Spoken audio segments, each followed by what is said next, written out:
We've been led to believe that this is a tomb for a dead king, but the structure, the geometry, and the materials of this construction scream the opposite. What is actually hidden inside the Giza Plateau was never intended for human eyes. The scariest part isn't that the history textbooks are wrong. The scariest part is the true function of the mechanism we mistakenly call a pyramid.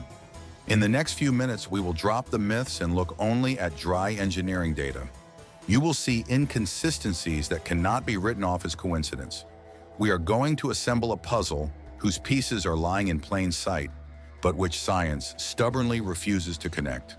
And when you understand the real function of this tomb, your view of history will change forever. The official version sounds soothingly simple. They tell us, 4,500 years ago, primitive copper tools, a mountain of rocks piled up for a ritual. The diagrams in the textbooks give a ready-made answer. Entrance, corridors, chamber. Everything is designed to stop us from asking questions. But here appears a problem. If this is a tomb, where is the mummy? Khufu's body was never found. Moreover, there is not a single inscription inside. The Egyptians were fanatical about recording their history. They covered every centimeter of walls with hieroglyphs. But the country's main tomb is absolutely sterile. Smooth, polished walls. No names, no instructions for the soul. This doesn't look like a temple. It looks like a technical facility. And here's what is strange. In the center of the king's chamber stands a granite sarcophagus. It is rough, asymmetrical, and too small for a standard coffin. But it's impossible to drag it through the corridors. It is larger than the passageways. This means the pyramid was built around this object.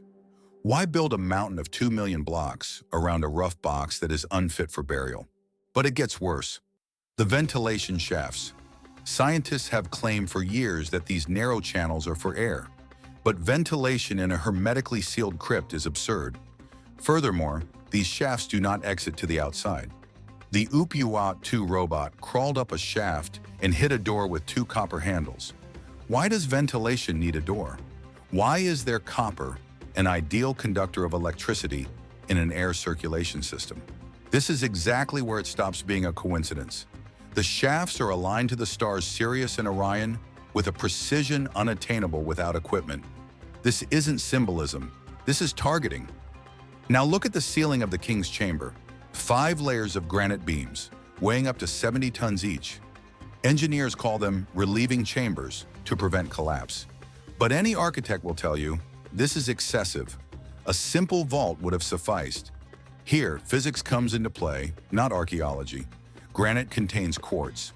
Under pressure or vibration, quartz generates electricity. 5 layers of granite create the perfect resonator. The pyramid doesn't store a body, it concentrates vibration. But the main blow to the official version was struck in 2017. The Scan Pyramids project x-rayed the stone with muons and found something that silenced the scientific world. Above the Grand Gallery, in the very center, hides a massive void. The Big Void, at least 30 meters long. Sealed, no entrances. It sits directly in the focus of the pyramid's acoustic lens. If the Grand Gallery acts as a waveguide directing sound, then this void is a receiver or a signal converter. Look at the whole picture. A giant structure aligned to the cardinal points more precisely than modern buildings. It stands on an aquifer, a source of vibration. Inside, granite chambers generating piezoelectricity, channels directed into space with copper elements, and a hidden resonator we only found thanks to scanners. This is not a house for the dead. These are the schematics of a technical device. This changes absolutely everything. If the Great Pyramid is a machine, the builders weren't just dragging stones. They possessed an understanding of wave physics and geology that we are only beginning to uncover. We are looking at a complex mechanism that has stood switched off for thousands of years. We stripped its casing, destroyed the top, the main element of the circuit, and now we walk inside the hull, guessing the purpose of a sarcophagus that might have simply been a calibrator. The pyramid breaks linear history. It proves that utilitarian technology existed in the past. A power station, a transmitter, or a stabilizer. The lack of wires only suggests their physics was based on different principles. On the principles of sound and resonance. It is impossible to ignore the truth any longer. We are living on the ruins of something much grander than the ancient Egypt in the textbooks. But one question remains, and it is the most disturbing of all. Let's assume it is a machine. We found the hull, the schematics, and the resonator. But where are the operators? Where did the civilization capable of such engineering vanish to?